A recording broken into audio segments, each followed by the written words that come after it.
Eh, ok, buenos días a todos. Espero que estén todos bien.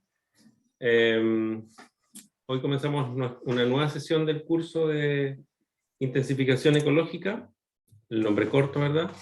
Y en la sesión de hoy tenemos como invitada a la profesora Marta Albornoz. Ella es investigadora del Centro de Investigación e Innovación para la Sostenibilidad de la Agricultura y los Territorios Rurales. Su nombre es Ceres. Y ella nos va a hablar en el tema relacionado al rol de la biodiversidad funcional como herramienta de regulación de insectos en ecosistemas, ¿ya?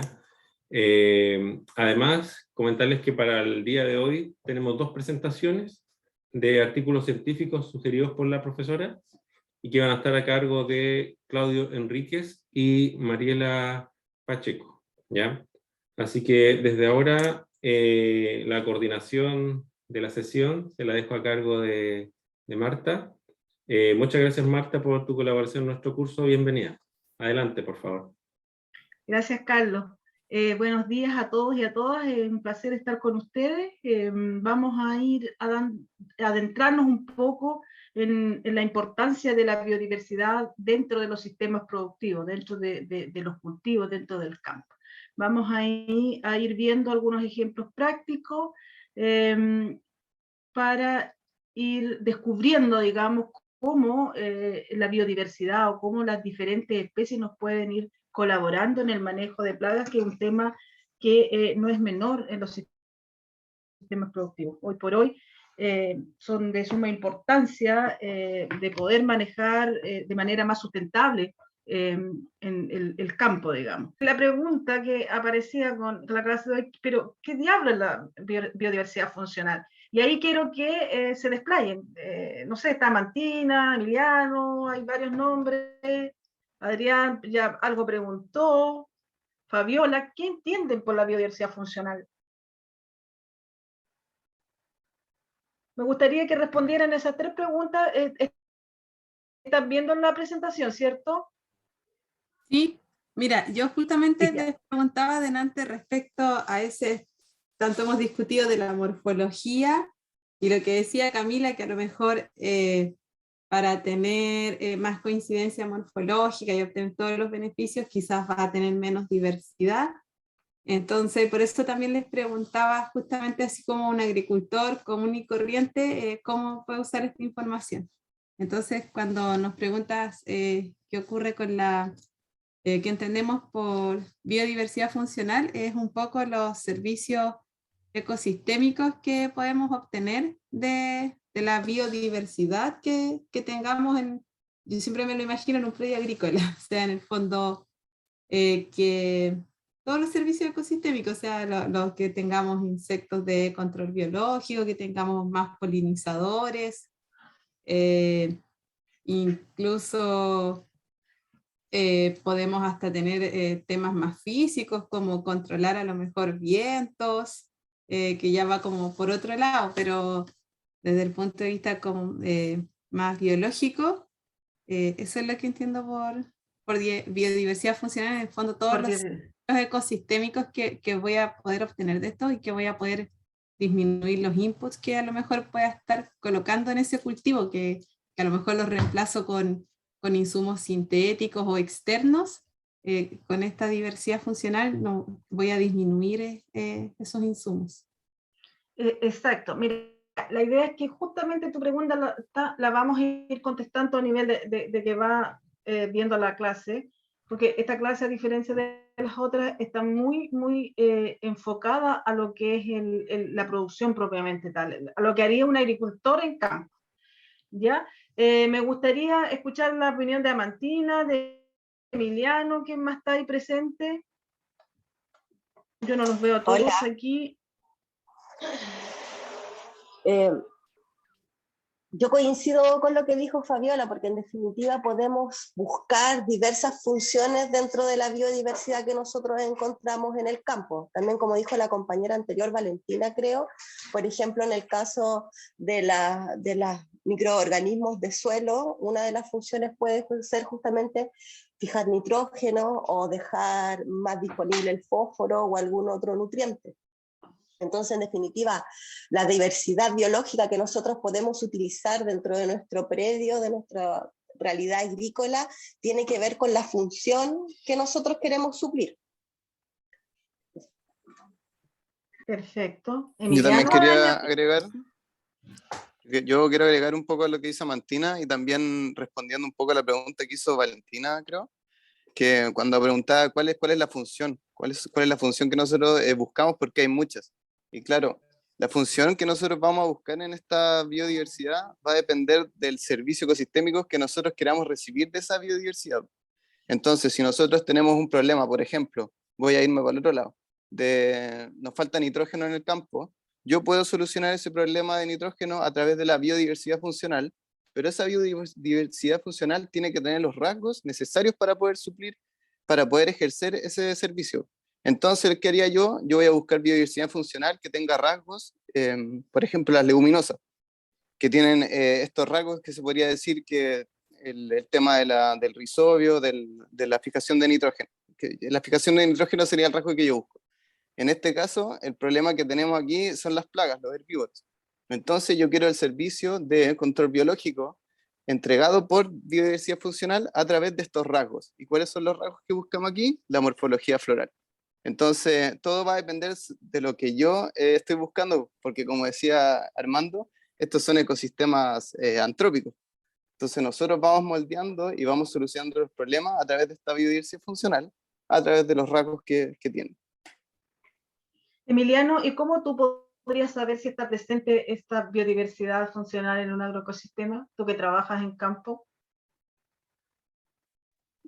Ahí va a depender del monitoreo y la observación y también de la bibliografía que tengamos. Por ejemplo, hay ciertas flores que, por ejemplo, no sé, un lilium, flores gigantes que producen mucho néctar, pero que son súper grandes, donde los, ¿cómo se llama esto? Los parasitoides podrían quedar flotando en el néctar.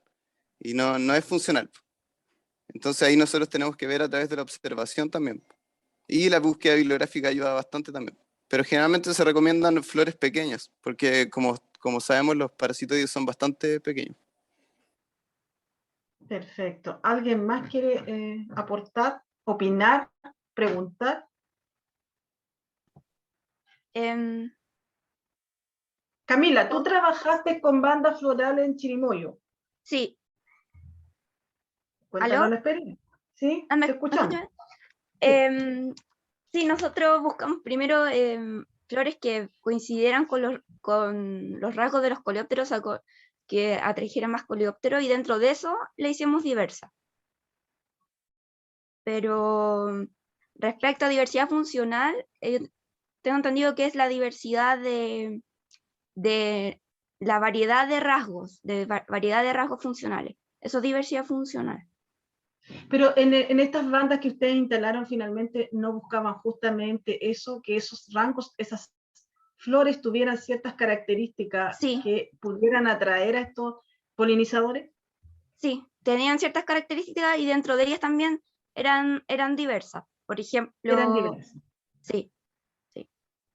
Perfecto. Se dan cuenta que de alguna manera han trabajado, no sé, ¿hay alguien más que quiera opinar que han trabajado con la biodiversidad de alguna u otra forma? Marta, un poco también, yo creo que diversas especies pueden cumplir una misma función ecológica, en el sentido, no sé, de que son similares morfológicamente y por lo tanto cumplen como la misma función, pero sí son distintas especies, pueden tener otro color, pueden tener como otras características físicas y coincidir en la función biológica que prestan. Exactamente. Sí, excelente acotación, Amantina. ¿Algo más? Sí, yo, bueno, así como más en forma general, me queda también como la duda de esta biodiversidad funcional, hablando, por ejemplo, de polinizadores, cuando quiero atraer una gran gama de polinizadores, ¿cómo afectarían estos rasgos? Cuando, por ejemplo, necesito incorporar en un campo alguna banda floral que sea generalista y no específica. Ya, pero me gustaría que que tú misma trataras de pensar qué utilizaría. Por ejemplo, ya, quieres polinizar algo, tu banda está en función de polinización, ¿cierto? Eso es lo que tú me indicas. Sí. ¿Qué buscas? ¿Qué primero deberías saber con respecto a la especie que tú estás cultivando? ¿Cuáles son los polinizadores que llegan a esa especie? Exacto, ¿cierto? Lo primero que Sí. tendríamos que ver, ¿qué polinizadores polinizan mi especie? ¿Ya? Porque aquí estamos trabajando con algo muy aplicado. Entonces, ¿qué polinizadores sirven para mi especie? Y ahí, ¿qué harías después? Observaría, ¿Qué se te ocurre? observaría como relaciones ecológicas que hay entre esos polinizadores y diversos tipos de flores recomendadas para bandas florales o estudios previos que hayan. Exactamente. Y ahí después haría la elección de las especies, ¿cierto? Dependiendo de esos rasgos y que te permitan que esos rasgos mantengan a estos polinizadores y que después puedan traspasarse al cultivo, ¿cierto? Claro, pero también haría como un estudio, quizás, o no sé si lo estudiaría, pero observaría como dónde incorporar estas plantas, estas bandas florales, de modo que sean realmente funcionales. No sé cómo. Exacto. ¿Dónde y cuándo? Porque finalmente también va a depender, no vamos a instalar Claro, una banda, la banda tenemos que instalarla en función también de la floración. Nosotros tenemos que conocer muy bien la fenología tanto de nuestro cultivo como la fenología de nuestra banda, porque lo que nosotros necesitamos es que esta banda, para que sea funcional, también pueda albergar estos polinizadores, pero que en algún momento pasen hacia el cultivo principal. Porque si solamente los mantengo en esta banda, tampoco van a tener el efecto que yo quiero, el servicio ecosistémico que yo necesito. ¿Ya? Entonces, como agricultor o como un asesor o como un investigador, yo también tengo que mirar todos esos atributos y todas esas condiciones, tanto físicas, ambientales y de todo tipo, para instalar esta determinada banda. Ya, y en este caso en el que se trabaja con la ecología de los insectos, también hay relaciones entre ellos, como los parasitoides que se dan. Me gustaría saber como tu opinión profesional respecto a esto, aplicado a la agronomía. ¿Cómo hacer coincidir todas estas cosas? ¿Cómo hago que ver que escogí una banda correcta o con las especies correctas que va a llegar a mi cultivo, pero que también no está creando ningún balance ecológico entre las relaciones que hay con sus pares? Claro. Mira, ¿te parece, Valesca, así como van dando la presentación y todos vamos conversando precisamente de esto? La presentación de hoy vamos viendo esto, Ya, cómo conocer las plantas, cómo ir determinando qué rasgos necesito y finalmente cómo yo voy a llegar a instalar una infraestructura ecológica en el campo para cumplir la función que busco. ¿Te ya. parece? Sí. ¿Otra pregunta más? Continuamos entonces. Perdón, Voy a Marta, poner- yo solamente tengo una sugerencia. dígame. Habitualmente hacemos una pausa, entonces para que más o menos tú puedas definir el momento que te parezca más oportuno para hacer esa pausa, ¿ya? Más o menos hacemos Perfecto. habitualmente una pausa, perdón, de unos 10-15 minutos, ¿ya? Ya. Y eso lo hacen como a la mitad, ¿cierto? Ya llevamos una Sí, hora y 15. más o menos. Esta presentación igual tiene como 3 partecitas que podríamos ahí hacer una primera parte, nos vamos al café y seguimos. ¿Les Perfecto. parece? Muy Ya. bien. Súper. Los voy a sacar de ahí. Bueno, si ustedes se fijan, hubieron varias definiciones de lo que es la biodiversidad funcional, ¿ya? Y están todas correctas, ¿ya? Hay una definición que me gusta mucho, que es de Uribe y Botero, del 2015, en donde dice que es el número, el tipo, la distribución, los atributos y las funciones de los organismos que interactúan en un ecosistema y que generan distintos impactos o servicios de ecosistema. Y obviamente que estos están influenciados por los cambios ambientales. Para mí, una de las un poquito más completas de las definiciones de la biodiversidad funcional. Entonces, tal como decían sus compañeros y como opinaban ustedes, hay distintos rasgos, distintos atributos y distintas condiciones o características que poseen los organismos que los hacen más funcionales.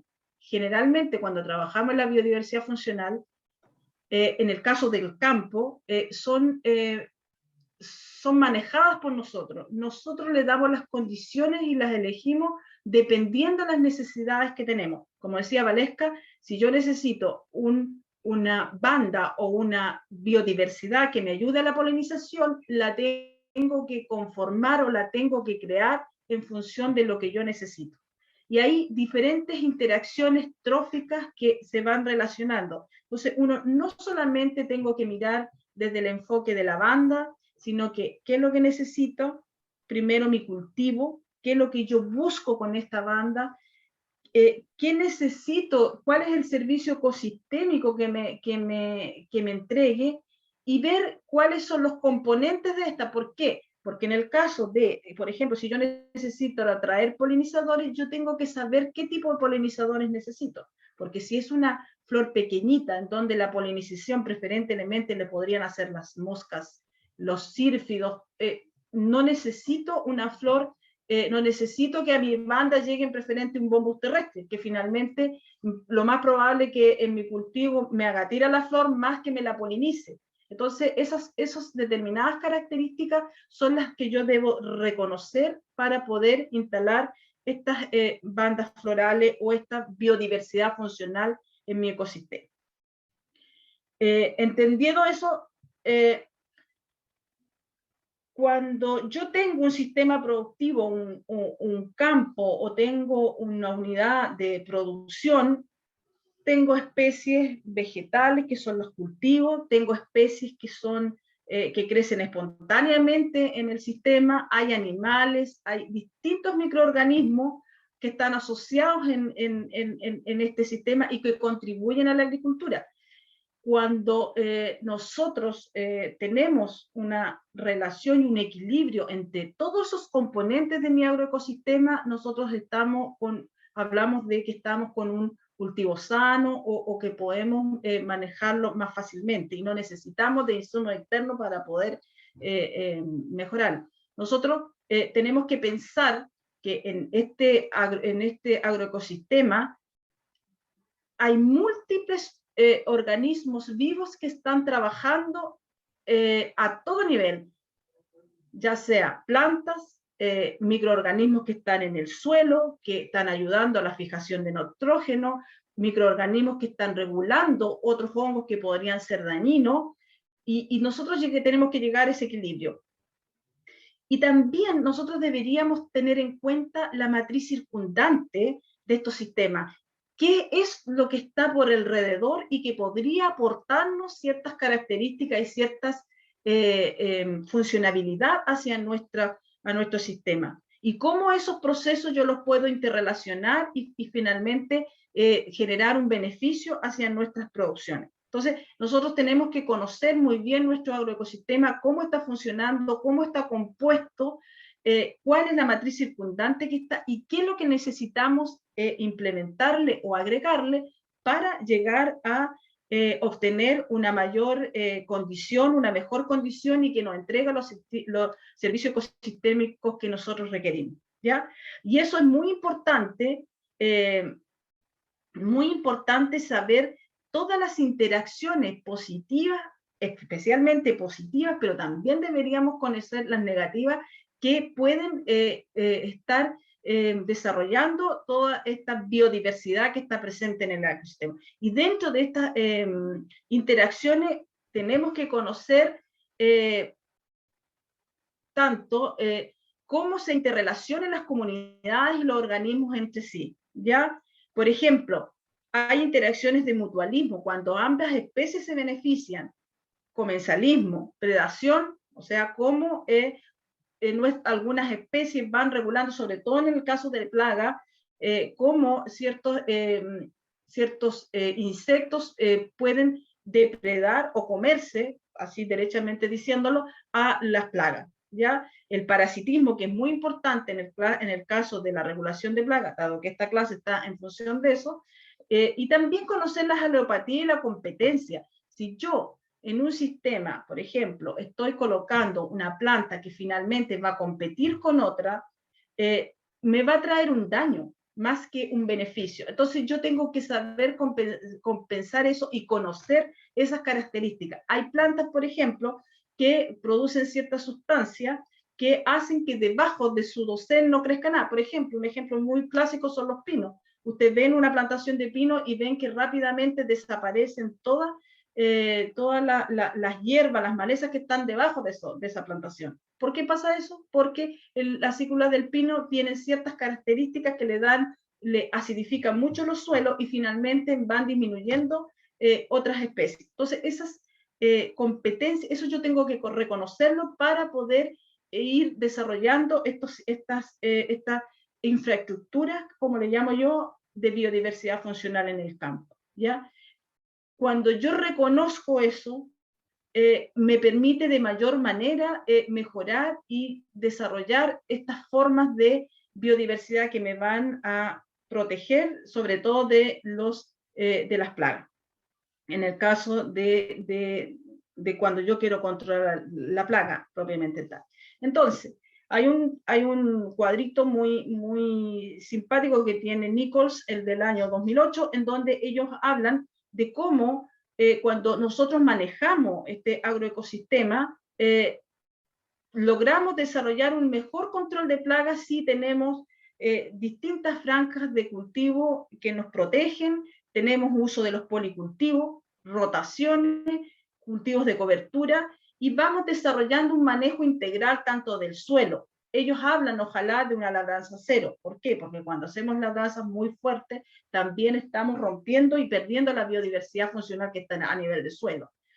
Cuando logramos una diversificación del hábitat, nosotros tenemos rasgos funcionales de todo este sistema que va a ser una mejor forma de controlar las plagas. En cambio, si seguimos trabajando de manera más bien convencional, en donde rompimos mucho el suelo trabajando con maquinaria, dando vuelta a todo este suelo, la remoción completa de las malezas, hoy por hoy, antes, no sé si se recuerdan, a uno siempre le enseñaron como agrónomo, ustedes que son la mayoría agrónomos, les enseñaron que alrededor del cultivo ojalá no existiera cero maleza. Y todavía logramos ver campos son verdaderos patios barridos de cero maleza. ¿Por qué? Porque siempre se pensó que la maleza era un reservorio de plagas, un reservorio de problemas, ¿ya? Que había alta competencia con el cultivo. Sin embargo, hoy por hoy hay diversos estudios que han mostrado que eso es cierto, pero no tan así. ¿Por qué? Porque las malezas, si bien es cierto, podrían ser reservorios de plaga, pero también están actuando como atrayentes de algunos enemigos naturales que se pueden mantener allí, ¿ya? Cuando nosotros tenemos un suelo totalmente descubierto, también hay mayor evapotranspiración, hay pérdida de agua y hay un manejo, hay una pérdida de humedad de suelo. Entonces, hoy está cambiando la forma de cómo nosotros miramos nuestros sistemas productivos. Obviamente que eso hace que haya una menor biodiversidad cuando trabajamos de manera convencional, como hemos estado acostumbrados. Entonces hay una pérdida de esa biodiversidad, por lo tanto hay mayor ataque de las plagas, hay mayor ataque de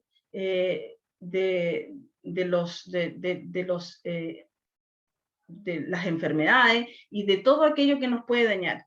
Ahora bien,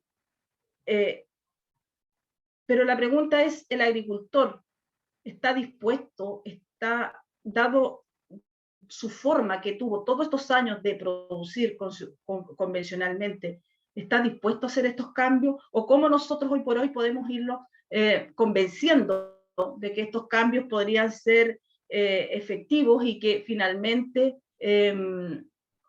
le van a ayudar a hacer este control de manera mucho más sustentable. Yo creo que la manera más fácil de convencer finalmente es a través del costo económico. Los productos químicos hoy por hoy son carísimos y cada día un plaguicida o un insecticida, un fungicida, es altamente caro. Entonces, si yo le puedo demostrar a este agricultor que estas cosas funcionan y que pueden ser utilizadas, eso hace que ellos vayan cambiando su forma de actuar. Cuesta porque los agricultores vienen ya con una costumbre, con una cultura que, de mucho tiempo de cómo producir, ¿ya? Y finalmente también ellos llegan al momento y dicen, yo no voy a perder mi cultivo por no aplicar. Entonces, cómo hay que ir trabajando con ellos en forma unida para irles demostrando. Por ejemplo, en la zona de Almería, producción de tomate y pimentones, ellos producían convencional, fuerte, muy fuerte, y entregaban a Europa. De repente el resto de Europa le dice, Alemania, le dice, ya no vamos a recibirle, no les vamos a comprar más sus tomates ni sus pimentones porque vienen con altas trazas de agroquímicos. Por lo tanto, se les cerraron los mercados completos. ¿Y qué hicieron ellos? Un gran vuelco a poder de trabajar con el control biológico. Primero con el control biológico clásico, unitativo, y hoy por hoy están trabajando con el control biológico por conservación. Y ellos están trabajando muy fuerte a nivel de invernadero la biodiversidad funcional, ¿ya? De cómo ellos han logrado producir de manera mucho más limpia y más sustentable en sus sistemas productivos, sin la utilización de agroquímicos. Y nuevamente las puertas, obviamente, de su venta rápidamente cambió.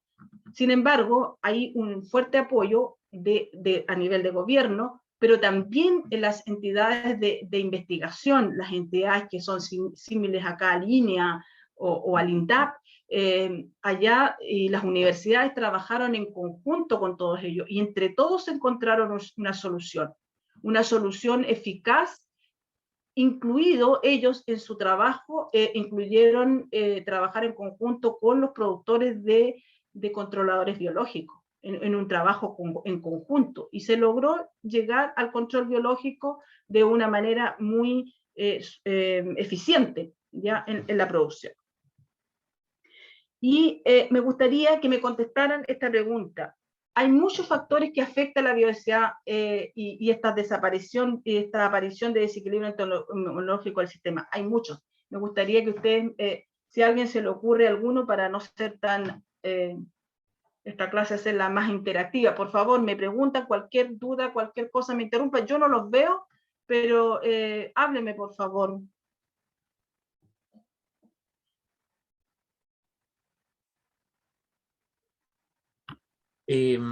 Marta, quizá, bueno, el tema de como primer factor es los monocultivos, ¿no es cierto?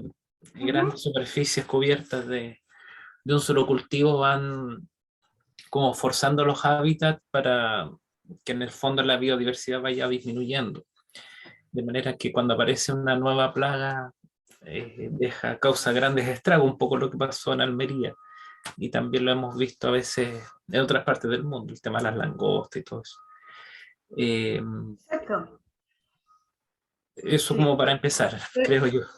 Es un factor clave. Hay muchos los factores, pero hay varios. ¿A alguien se le ocurre otro? También el tema, bueno, el monocultivo y las grandes extensiones que nosotros mismos realizamos para la producción de alimentos. Yo creo que también el cambio climático tiene incidencia dentro de estos desequilibrios, el uso de pesticidas, bueno, entre otros factores. Sí, muy correcto, Mantina. ¿Alguien más? Sobre explotación me dice Alioche. Las quemas, me dice la Claudia Garrido, quemas, barbechos químicos.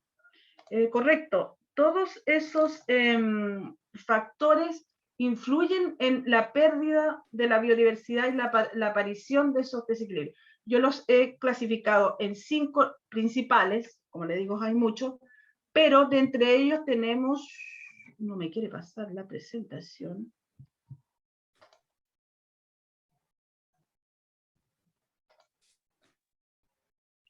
Ahí ven, sí, ¿cambió?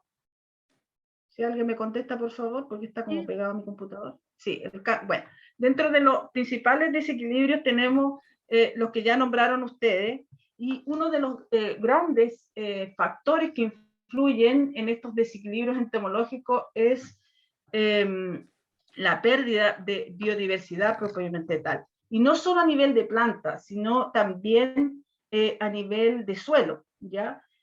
A nivel mundial, la mortalidad en el caso de controladores de plagas y de insectos que están presentes en los ecosistemas, alrededor del 42% de insectos han desaparecido, de los insectos conocidos, porque realmente hay muchos que han desaparecido y ni siquiera los clasificamos alguna vez. Y una de las mayores causas de esto es la agricultura intensiva, ¿ya? En donde nosotros hemos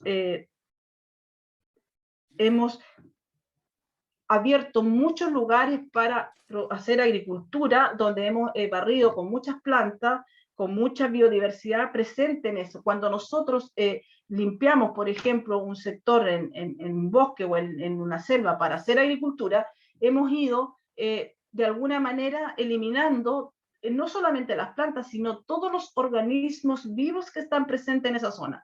Entonces, uno de los grandes factores que afectan y que han producido pérdida de biodiversidad y sobre todo pérdida de insectos benéficos, y por consiguiente el aumento de plaga, es esa pérdida de microorganismos y organismos que están presentes en la naturaleza. Otro factor importante, como lo dijo Amantina y lo dijo su compañero, fue los monocultivos. Estas grandes extensiones de monocultivo, nosotros también le entregamos una cantidad ilimitada de alimentación a las plagas. Por lo tanto, esto hace que hay un desequilibrio en esta zona, ¿ya? Lamentablemente, nosotros cuando trabajamos en agricultura y estas grandes extensiones, imagínense, hectáreas y hectáreas de un determinado cultivo, hace que finalmente hay una gran cantidad de plagas presentes y los enemigos naturales de esas plagas van desapareciendo. Por lo tanto, es un factor de relevancia en estos desequilibrios de los agroecosistemas. Obviamente los factores ambientales, cómo ha ido cambiando la desaparición de especies debido a los cambios climáticos, ha hecho que varias especies no han podido sobrevivir y todo lo que están relacionados con ellos. Y esto hace que vayan perdiéndose muchos enemigos naturales que están presentes en el sistema, y finalmente hay plagas que sobreviven y son capaces de mantenerse por más tiempo y no tienen que los controles de forma natural. Otra muy importante son la resistencia a los agroquímicos. Siempre yo les pregunto a los agricultores, si el agroquímico es tan bueno, ¿por qué finalmente siempre hay plagas? Porque siempre el agricultor me dice, yo aplico y con una buena aplicación yo efectivamente voy a controlar la plaga. Es cierto, pero la controla en el momento. Pero ¿por qué sigue habiendo este problema en los sistemas? Simplemente porque las plagas hoy por hoy han ido desarrollando resistencia. También los insectos son capaces de sobrevivir y mantenerse vivos a pesar de las aplicaciones. En ese esquema, ustedes ven en una primera aplicación, si bien podemos eliminar casi la mayor parte de los insectos, pero hay uno que es capaz de sobrevivir, y a la siguiente generación se va creando más resistencia, y a las generaciones futuras ese insecto es mucho más resistente a ese agroquímico o a ese insecticida. Eso pasa también por el mal uso de cómo hemos utilizado, y en campo los que ven agricultores recordarán muy fácilmente que ellos fácilmente se les da una dosis y ellos empiezan a utilizar una dosis mayor, ¿ya? Porque dicen, echémosle un poquito más porque me aseguro que voy a matar mucho.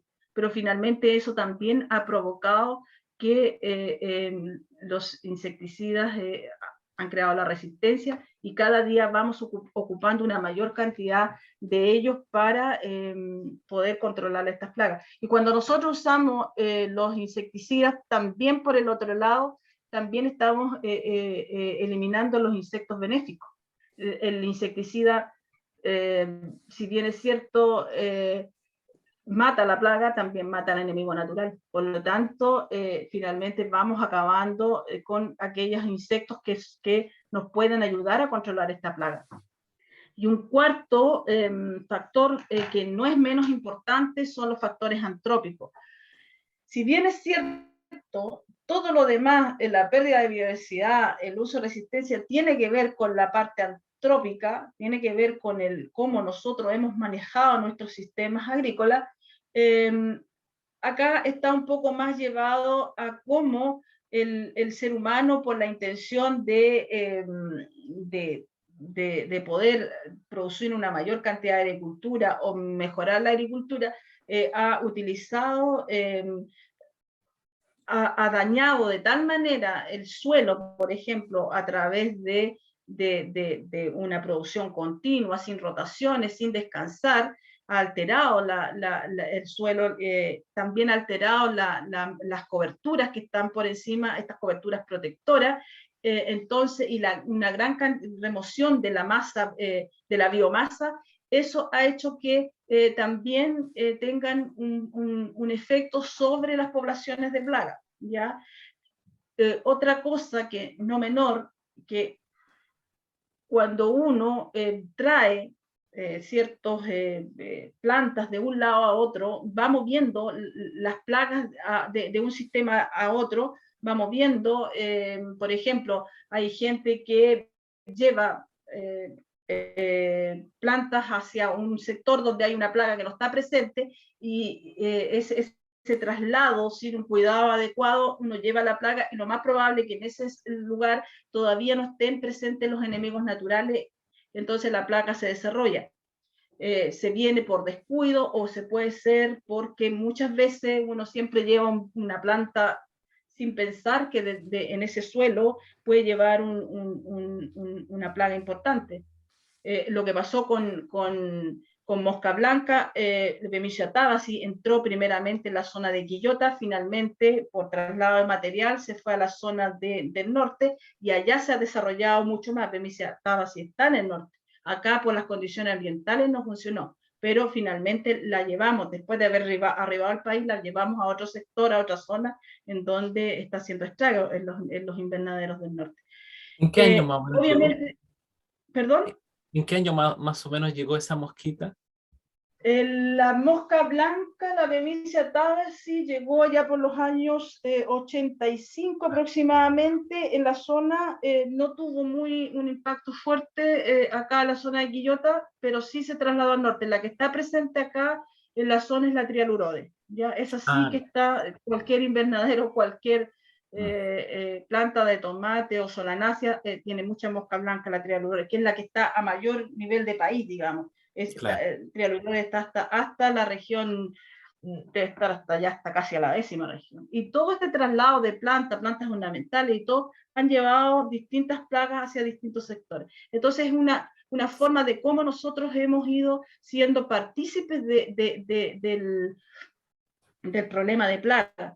Volviendo también al ejemplo de la mosca blanca antiguamente ustedes habrán escuchado que no era mayor problema en la zona porque en invierno desaparecía. Hoy por hoy, con el cultivo bajo plástico, la mosca en sí no desaparece, está durante todo el año atacando los cultivos. Además, el cambio ambiental, las condiciones mucho más benignas que se han dado, ha hecho que la plaga sea capaz de resistir fuera. Si ustedes se fijan, hoy por hoy, mosca blanca en pleno invierno está dentro y fuera de los invernaderos viviendo feliz y contenta, porque ya las condiciones, y también ella sufrió una adaptación al ambiente y ha podido sobrevivir. Entonces, hay muchos otros factores que van influyendo de una manera, pero acá se los quise resumir en los principales que podrían afectar la aparición y los desequilibrios entomológicos de los sistemas productivos. ¿Ya? Antes, me gustaría ver si hay alguna pregunta, y antes de seguir, para que hagamos una pausa acá, veamos si hay una pregunta, y si no, para que nos tomemos un café, porque ya son 1:15 para las 11 y sé que están cansaditos.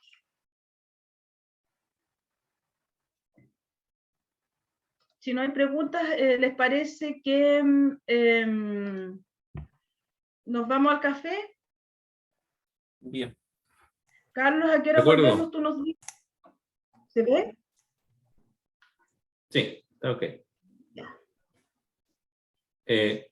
Pero falta ponerlo en modo presentación. Falta ponerlo en modo presentación. ¿Ahí? Ahí sí. Sí.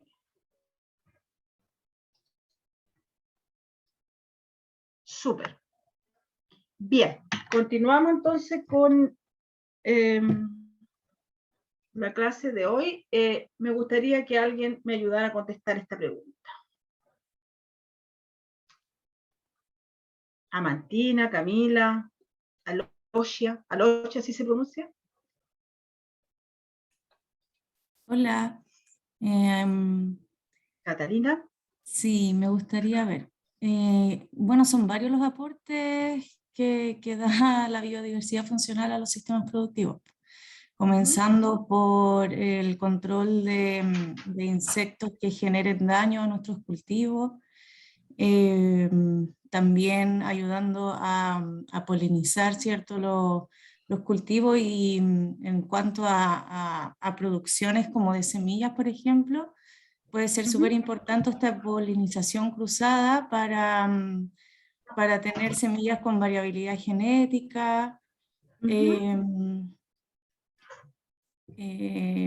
También aumenta la biodiversidad bueno, de todo el sistema, del suelo, de los microorganismos, etcétera. Creo que por ahí se me anduvo ocurriendo eso nada más. Sí, súper, Catalina, muy bien. ¿Alguien más?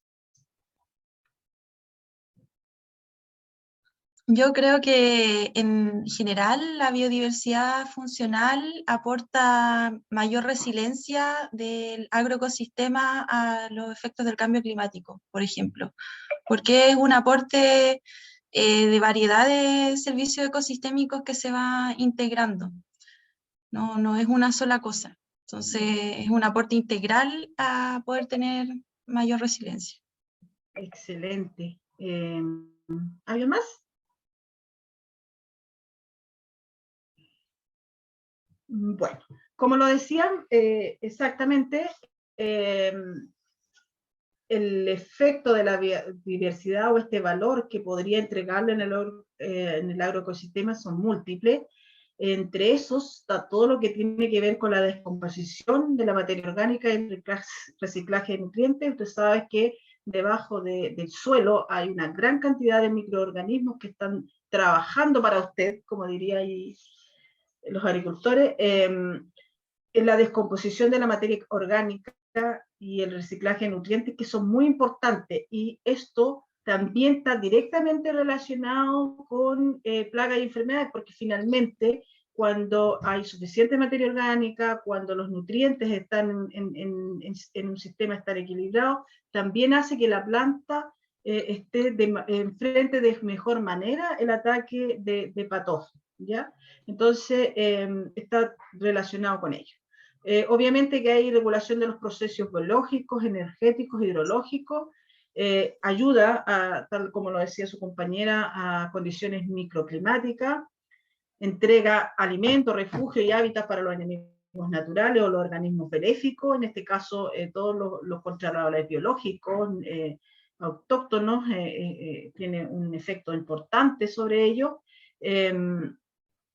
Obviamente hay una intervención en todos los procesos de alimentación, producción de fibra, de madera y de todos aquellos componentes que se necesita en este agroecosistema para satisfacer las necesidades tanto humanas como también las necesidades que tienen los otros organismos para trabajar en conjunto. Y tal bien lo decía, si no me equivoco, fue Valesca, finalmente aumenta esta resiliencia en el sistema productivo. Y obviamente que cuando hay una poca biodiversidad funcional en nuestro sistema, obviamente se debe principalmente porque tenemos grandes cantidades de monocultivos, hay una homogeneidad genética, por lo tanto no hay ahí distintas composiciones que nos vayan ayudando a mantener la complejidad biológica del sistema, y tiene, cuando también se disminuye esta biodiversidad, si bien es cierto, tiene una consecuencia de que haya un aumento de plagas, haya un aumento de patógenos, y hace que finalmente los agricultores reaccionen con el uso indiscriminado de plaguicidas o de fungicidas y también fertilizantes, porque cuando no están estos procesos biológicos de descomposición del suelo, también necesitamos agregar muchos fertilizantes. Finalmente,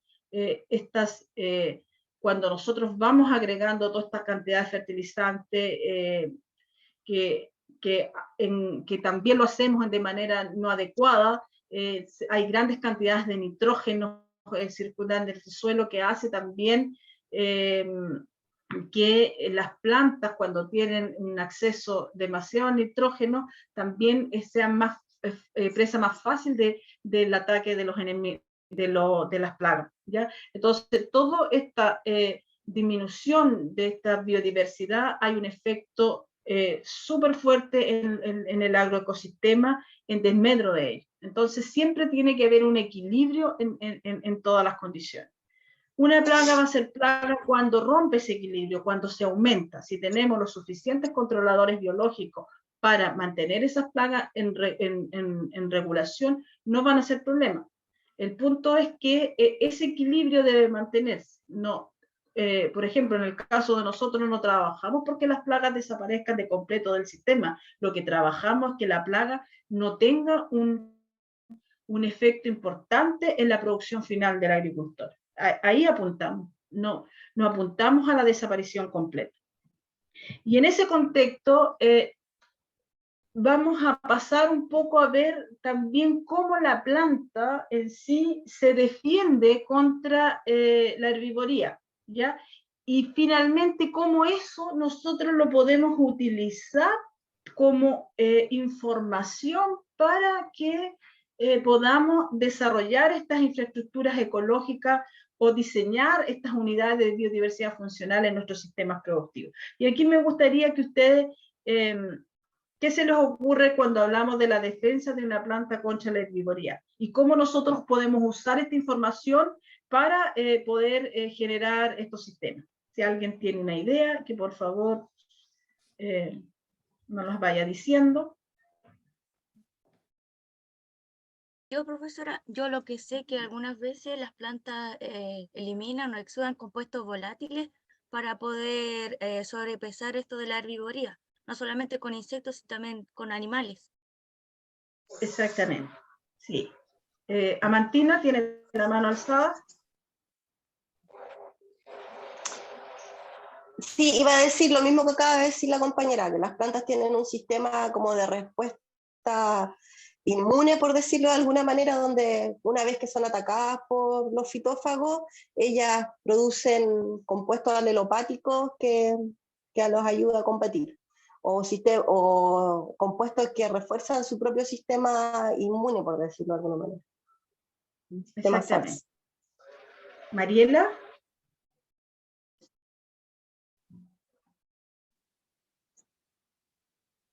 Sí, profe, Mariela. podría ser. ¿Me escucha? Sí, te escucho. ¿Podría ser aquellas plantas que tienen efectos repelentes también? Exactamente. Bueno, claro, las plantas También, tienen diferentes... perdón. Sí, dale Catalina. Sí, quería decir que también las defensas físicas, como las espinas, estos pubescencias, texturas a lo mejor más duras, bueno, se me fue la palabra más técnica, pero cosas así también. Sí, sí, muy Las bien. ceras. Las ceras, exactamente.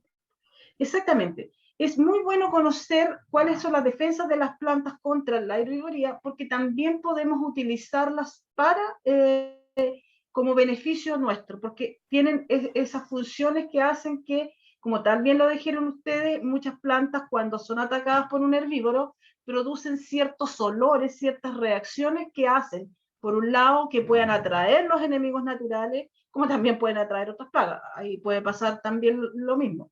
O producen olores que hacen que la planta sea más o menos atractiva. Y esa información uno la puede utilizar muy bien para diseñar estos sistemas, ¿ya? Marta. Les recuerdo, sí, dime Adrián.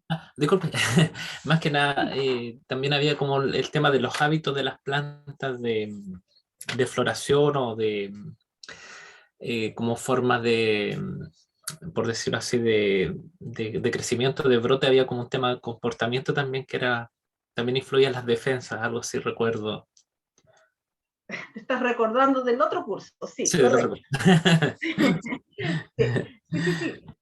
Las plantas a nivel a distintas de sus procesos, de su fenología, han desarrollado diferentes características que lo hacen o que lo ayudan a poder reaccionar de cierta manera cuando son atacados por los herbívoros, ¿ya? Y lo podemos subdividir en dos grandes tipos, los constitutivos y los inducidos. Los constitutivos son formados antes que haya un ataque del patógeno del insecto, y los inducidos son aquellos que van en respuesta al ataque del insecto, ¿ya? Esos son los dos mecanismos de defensa de las plantas que las pueden ser utilizados. Y dentro de esos pueden ser estructurales o químicos, y tal como lo decían sus compañeros ahí, dentro de los constitutivos y de los estructurales tenemos por ejemplo, cutículas gruesas, que hacen que, que el estilete a veces de los insectos no les puedan llegar a poder introducirse. Los tricomas también, en tomate hay tricomas bien importantes que hacen que el insecto no pueda llegar a poder dañar la planta. Espinas, algunas células de paredes mucho más gruesas o más lignificadas.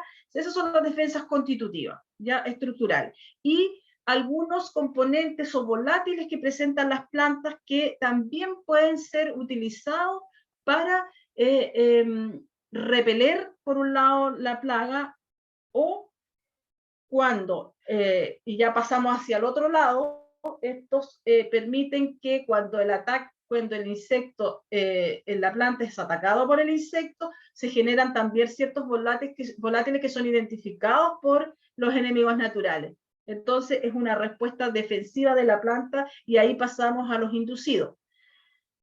Y dentro de las respuestas inducidas tenemos la resistencia local adquirida, que son respuestas hipersensibles. Yo no sé si ustedes se han fijado, muchas veces hay plantas que cuando son atacados por un insecto, son atacados por un patógeno, por un hongo, provocan la muerte por alrededor de donde fue dañado, ¿ya? Y eso hace que se formen zonas necróticas, se ven puntitos negros en la planta, producido por fitoalexinas y enzimas que finalmente matan todo eso para no seguir, y esto se da mucho en los hongos, para que este patógeno no pueda seguir desarrollándose. La resistencia sistémica adquirida, que son como la activación de las rutas metabólicas que como respuesta defensiva. Entre esos tenemos la ruta del ácido salicílico, que nos permite defendernos a la planta, le permite defenderse del ataque del insecto. Recuerden que esto se produce después de que se ha producido el ataque del insecto. Y finalmente, la resistencia sistémica inducida, que son señales que también están siendo inducidas por la herbivoría y que se desarrolla por el nivel de la vía del ácido jasmonato y el etileno, que provocan en la planta ciertas reacciones que hacen que emitan ciertos compuestos que podamos defendernos del ataque de los patógenos, y en este caso de los insectos. Entonces, todo el conocimiento, el saber que la planta, cómo se defiende y qué volátiles es capaz de desarrollar, también pueden ser utilizados para desarrollar estas infraestructuras ecológicas, ¿ya? Entonces, ahí nace la pregunta. Cuando ya conocemos la planta, cuando ya sabemos que la biodiversidad, y muy bien lo discutieron ustedes al principio de la clase, este aumento de la biodiversidad en el agroecosistema va a desarrollar un efecto importante sobre los enemigos naturales y por consecuencia va a controlar las plagas. Y estos manejos de estos hábitats es efectivo para la regulación de la plaga. Con lo que hemos visto hasta el momento, ¿ustedes creen que esto lo podemos utilizar? Dejo abierto para que me den sus opiniones.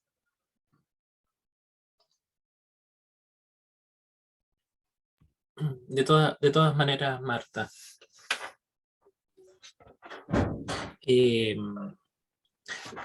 la planta de alguna manera igual, o las plantas de alguna manera atraen los enemigos naturales, los enemigos de los herbívoros en este caso, ¿no es cierto? Entonces, mientras mejor se den las condiciones para que esos enemigos actúen o se mantengan en el tiempo, habría un mejor manejo o control de las plagas de los herbívoros que causan daño, en este caso los cultivos. Exactamente. ¿Alguien más?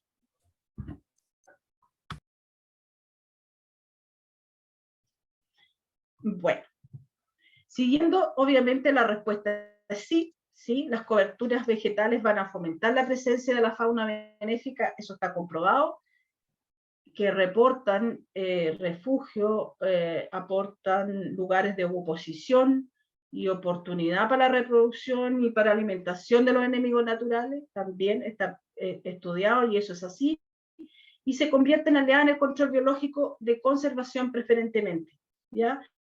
Yo creo que ustedes manejan cuál es el control biológico por conservación, manejan bien el término. Si alguien me lo puede definir.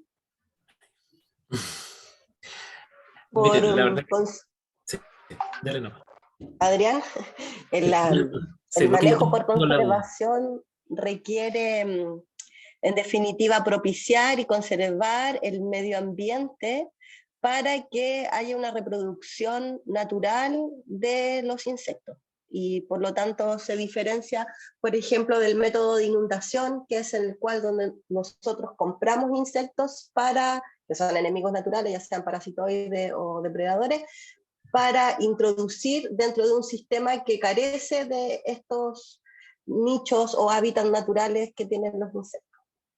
Exactamente. Sí, Amantina. ¿Querías aportar algo más, Adrián? Había uno también que era, había uno aumentativo, no me acuerdo muy bien de los métodos, había uno aumentativo de conservación y otro que era de... el clásico. El clásico, sí. Sí. Que ese era como de los enemigos, como que estaban presentes normalmente en el predio, o bien se traían externos, me acuerdo yo. Claro, el por conservación es cuando uno utiliza los enemigos naturales que están presentes en el mismo predio, ¿ya? Y que se fomenta que esos enemigos naturales se desarrollen y se mantengan en los sistemas productivos. Esa es la gran diferencia, como dijo Amantina, con los otros controles biológicos en donde uno compra y trae, inunda, hace una liberación masiva de enemigos naturales. Pero en el caso del control biológico por conservación es eso, es buscar esta estabilidad de estas poblaciones de insectos en el agroecosistema. Y aquí, ¿qué es lo que buscamos? Que cuando nosotros desarrollamos esta biodiversidad en estos sistemas, hablamos de que hay una mayor cantidad de presas disponibles para los enemigos naturales, hay una mayor cantidad de fitofagos que ellos de los que se pueden alimentar y se mantiene una reproducción estable de sus poblaciones. Y ahí es muy conocida la hipótesis de los enemigos naturales, que habla precisamente de esas tres vías. ¿Ya? Hay varias otras hipótesis, pero las principales en esto son la hipótesis de los enemigos naturales, que a mayor diversidad, a mayor estabilidad del sistema, los enemigos naturales pueden hacer mejor su trabajo, por decirlo de manera simple. Y por otro lado está la hipótesis de concentración de recursos, pero mirada desde el punto de vista de los enemigos naturales, en donde que cuando hay de mirada desde el punto de vista de las plagas, cuando hay una mayor cantidad de biodiversidad, cuando hay una mayor cantidad de plantas que están desarrollándose, que están liberando aromas, que están enmascarando muchas veces el cultivo, hace que el fitófago sea más difícil la forma de encontrar su hospedero principal. Tienden a muchas veces a posarse en otra planta y no en la que deberían ser su hospedero, y también hay efectos que desarrollan las especies que puedan hacer que sea más difícil de parte del fitófago para encontrar su alimento. Y ahí hablamos la hipótesis de concentración de recursos. Esas dos grandes hipótesis abarcan y ayudan a entender de cómo hay una cómo se logra esta estabilidad en un sistema más diversificado, ¿ya? Y en ese contexto es muy importante, y aquí también pasamos a lo que conversamos al principio, ¿se acuerda? Finalmente, cómo yo elijo la planta que voy a colocar en mi cultivo, cómo voy a lograr que la planta tenga esos rasgos específicos que yo necesito para que haga su trabajo en el fondo, ¿ya? Entonces, hay muchos rasgos de las plantas que nosotros debemos conocer. Hay rasgos como el color, el follaje, la floración, la época de floración, si tienen nectarios extraflorales. Esos son rasgos muy importantes que yo debo conocer en esas plantas que yo voy a instalar en estos sistemas productivos, ¿ya? También tengo que ver si tienen efecto atrayente, en caso esa planta que yo elegí es hospedero de esa plaga o no, o es hospedero de otra plaga que también me podría traer otro problema a mi cultivo. También ver, hay plantas que tienen características atracticidas, y eso hay menos estudiadas, pero un ejemplo práctico que yo le podría dar de esa planta, por ejemplo, la Barbaria verna, que es una planta que es muy atrayente para Prutella xylostela, que Prutella, el adulto la reconoce como hospedero, pone sus huevos, sin embargo, cuando la larva se alimenta de esa planta se muere, se intoxica, y no tiene los mecanismos del insecto de detoxificación, por lo tanto finalmente es un atracticida.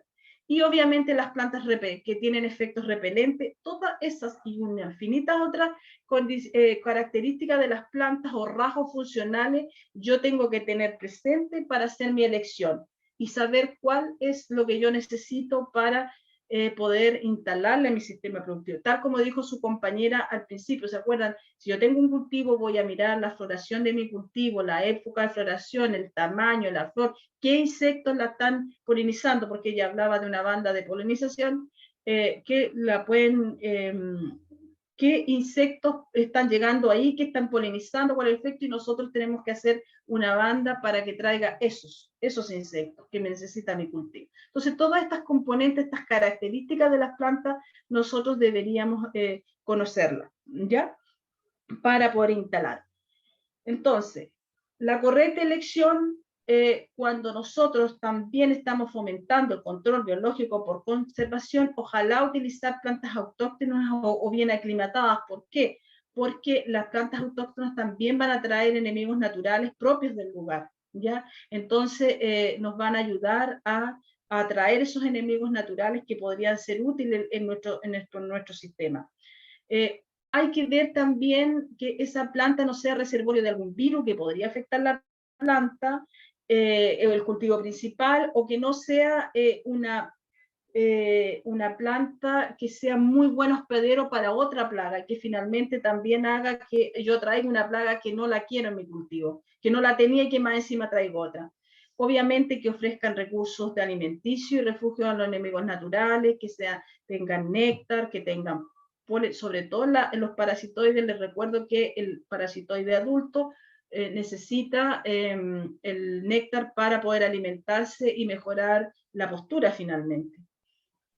También cuando nosotros elegimos una planta para conformar una VF, que es la unidad de biodiversidad funcional, debemos que tenga flores de distintos colores, ojalá, que tenga una cascada de flores y que estas plantas sean tanto herbáceas y arbustivas, ¿ya? Diversidad de follaje y ojalá conocer si tienen algún efecto alelopático o algo que podría ir en desmedro de mi cultivo. Y finalmente, que ojalá no tengan mayor cuidado para el agricultor que el mismo cultivo, porque finalmente si son muy requerimientos de agua, son muy requerientes de nutrientes, podría ser un problema. Entonces, nosotros tenemos que conocer tanto nuestro cultivo, muy bien lo que queremos y para qué vamos a construir estas unidades de biodiversidad funcional. Lo otro importante también es tomar en cuenta el diseño. Muchas veces tenemos que ver no solamente la composición de nuestra banda, sino también dónde la vamos a instalar, los espacios que tenemos disponibles en el campo.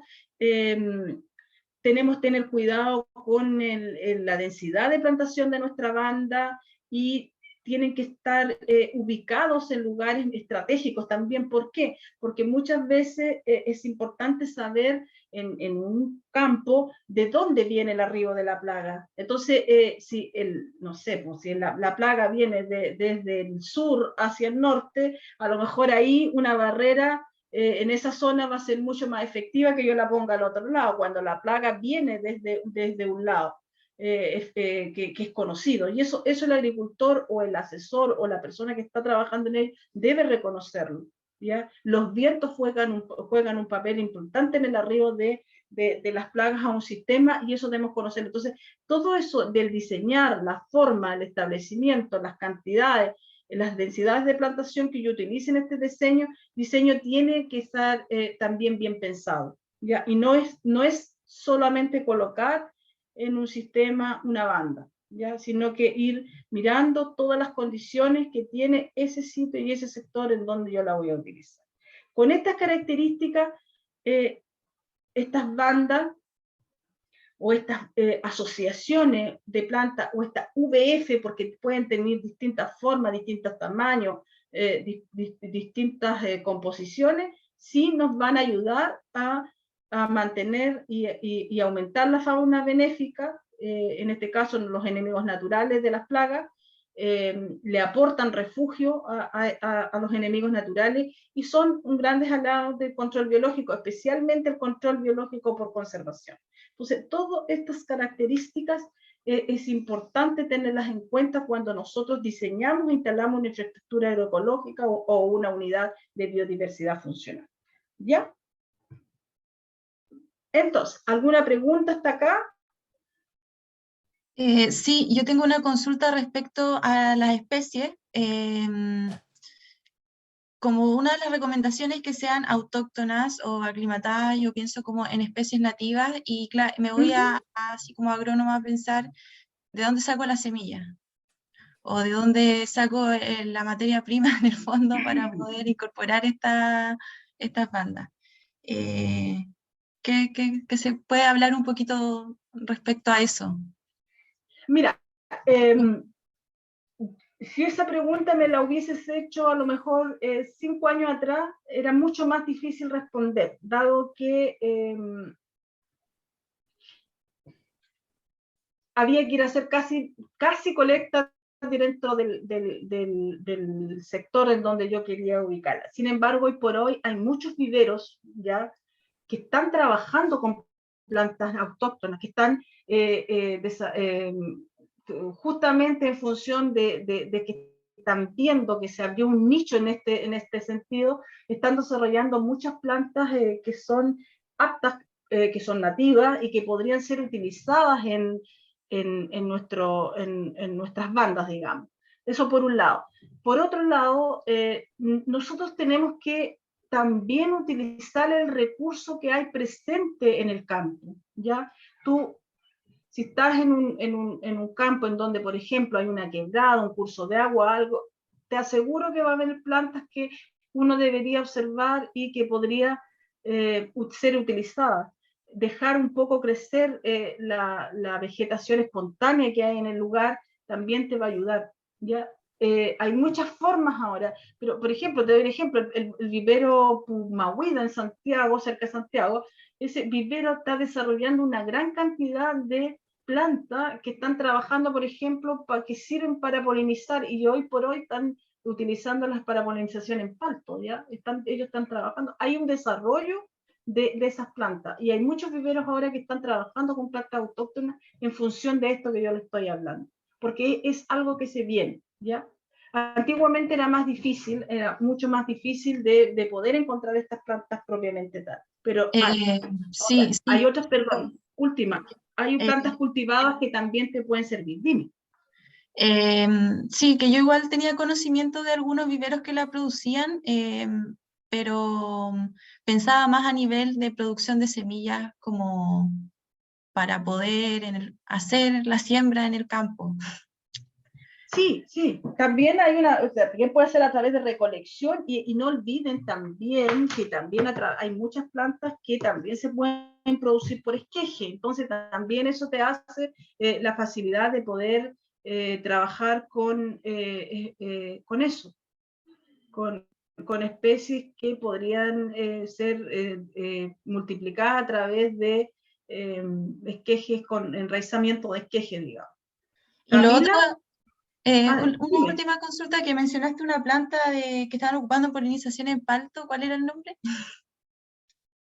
De polinización en palto. Estaba en el vivero Pumahuida, dijiste que la estaban trabajando ahí. Sí, mira, hay como 4, mira, no las tengo en este momento, hay como 4 plantas, pero sí te puedo mandar el dato porque se trabajó, Alejandra Muñoz de la Universidad Católica, hizo su tesis con varias plantas que utilizaron en palto, así que le puedo mandar ahí con el profesor ese trabajo, y ahí tiene el nombre de las plantas que utilizaron, no me recuerdo en este momento. Ya, no, Ya, pero para pero el voy a dato, anotar. gracias. Sí, está en el vivero Pumahuida, ellos desarrollaron esa cantidad, porque ellos, además de parte, están trabajando también con altas especies para colocar alrededor de los cultivos.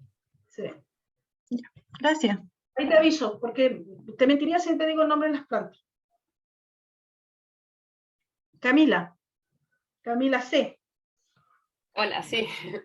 Yo quería preguntar si es que, o sea, por un lado comentar que yo entiendo que está la evidencia de que incluso más que el uso de una u otra planta como por separado, como que la mantención de parches, por ejemplo, de bosque o de ecosistemas nativos, que pueden no ser solamente bosque, quizás matorral, por ejemplo, o incluso humedales, qué sé yo, también genera como polos naturales de acumulación de estos organismos que pueden ser, claro, pueden ser insectos, invertebrados, polinizadores, pero también hay un sinfín de otros como organismos naturales, por así decir, que como nativos de los ecosistemas que generan harto de estos servicios ecosistémicos.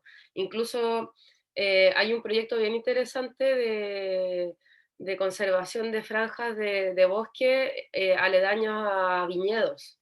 Entonces han visto que incluso a nivel de los microorganismos del suelo pareciera haber como una especie de traspaso o de, no sé, como de una fuente cercana de estos microorganismos, pero también otros insectos y polinizadores que ayudan a la producción de estos viñedos, que puede, no sé si se traduce siempre en, por ejemplo, aumentar la producción, pero sí en, por ejemplo, no sé, pues el apoyo con las plagas, o sea, el control biológico de plagas, o incluso como lo que hablan del terroir del vino, como estas características más, yo no entiendo mucho, pero como de traspaso de características propias de la tierra o del entorno a ciertas cepas de vino. Y la pregunta que te quería hacer, disculpa, respecto a lo mismo, es si es que estas prácticas se están utilizando, porque claro, yo entiendo la utilización de especies específicas, pero claro, yo vengo más desde el mundo, desde la ecología o de la conservación, si quieres, y para mí como que la mantención de ecosistemas, como en términos como completos, es más relevante que el de ciertas especies en específicos. O sea, como eso. Claro. Sí, mira, súper lo que tú nos aportas, eso es verdad, y a nivel de viña se está trabajando bastante, sobre todo con la conexión de lugares, por ejemplo, de quebradas o de bosquetes nativos naturales que están dejando desarrollar. Y lo importante que ellos deben trabajar un poco más, y me tocó ir aquí a Casablanca, por ejemplo, una viña, en donde ellos tenían estos lugares o estos lugares de conservación, pero le faltaba un poco la conexión con la viña. ¿Ya? Eso tal vez no, sí, es cierto que estaba este pedazo ahí que podía tener desarrollo de polinizadores, de controladores de plagas, pero le faltaba un poco como la conexión. Pero en otras viñas sí lo han hecho y lo han trabajado bien. Y me recuerdo que ahí en Casablanca estaban, no sé si han escuchado Pollinizator, que es un asunto como de semillas que vende la Bayer, creo, que es que colocan una cierta cantidad de semillas que le ayudan a la floración y que le aumentan, digamos, la diversidad floral y todas las viñas. Y eso se usa, lo utilizan. Ahora hay que ver si tiene un efecto real sobre una viña, por ejemplo. Evaluar si realmente ese tiene un efecto positivo. En general sí. En el caso del sur, en la zona de Chiloé, hay viñas que tienen todas unas bandas por entre las hileras de la viña, ¿no? Que ahora las ponen paraditas, no es como antes que era un parrón, están paraditas. Tienen estas bandas que han ayudado mucho, por un lado, a toda la que es la biodiversidad biológica del suelo, y por otro lado también a la aparición de enemigos naturales. De hecho, en esa misma zona están trabajando con gansos, y los gansos lo que hacen es comerse toda la fruta que cae en el suelo, que de alguna manera también está evitando y cortando que se quede en reservorio. Ahora mucho esto con la mosca Suzuki, están limpiando, por decir de alguna manera, los huertos para poder ayudarse, digamos, a que esto funcione como funcione bien. Contarles que en el caso de nosotros, cuando hicimos este trabajo con el chinche y el repollo y estas bandas florales de tipo push and pull, nosotros trabajamos, cuando sacamos y retiramos todo el uso de agroquímicos en el sistema, aparecieron muchos pajaritos, muchas aves que finalmente empezaron a consumir insectos. Entonces, finalmente hay una resiliencia del sistema que permite cuando se instalan estos tipos de infraestructura. Hay varias manitos levantadas, está Camila y después está Adrián. Camila García. Primero estaba Fabiola, me parece. ¿Fabiola? Ah, sí, también sí. está Fabiola. Mira, tengo dos preguntas, ¿verdad? Son cortas. La primera pregunta es, por ejemplo, vemos estas bandas que están súper ordenaditas, y vemos el cultivo después también ordenadito, limpiecito. Entonces mi pregunta es, porque estas bandas, qué sé yo, completan todo su ciclo, floral, semilla, ¿podrían convertirse en un problema en algún momento? Es decir, que a las siguientes temporadas ya no tengas bandas y en el fondo tengas todo tu terreno lleno de esto y sea una maleza prácticamente para tu cultivo, ¿cómo puedes controlar eso? ¿Ya? ¿Esa es una? Sí, y Las la dos otra, preguntas.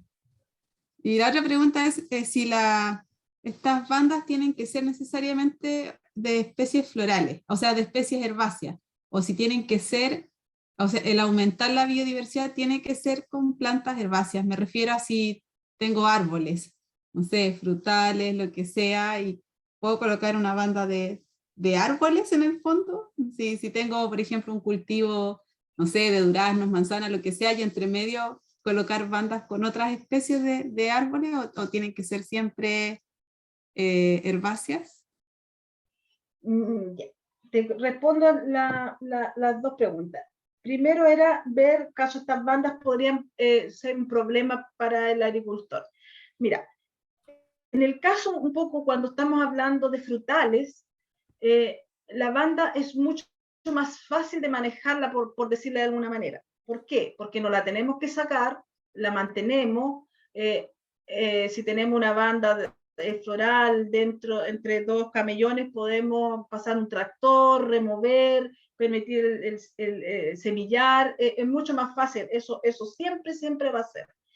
En el caso, cuando hablamos de cultivos hortícolas, ahí es un poquito más complicado, por decir, pero también va a ser donde nosotros colocamos esta banda.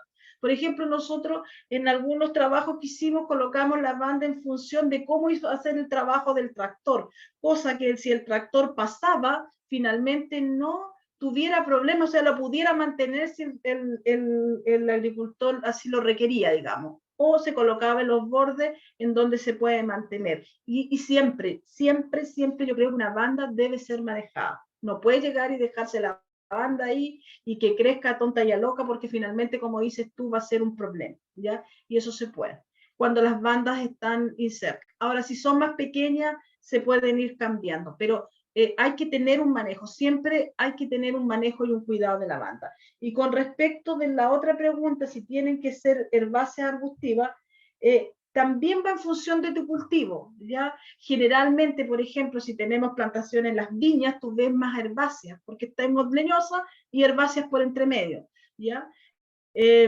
Cuando se trabaja en bandas más hortícolas o alrededor de los cultivos, podemos trabajar con arbustos. Incluso cuando hablamos ya de bandas como estos cercos vivos, podemos tener distintos estratos dentro del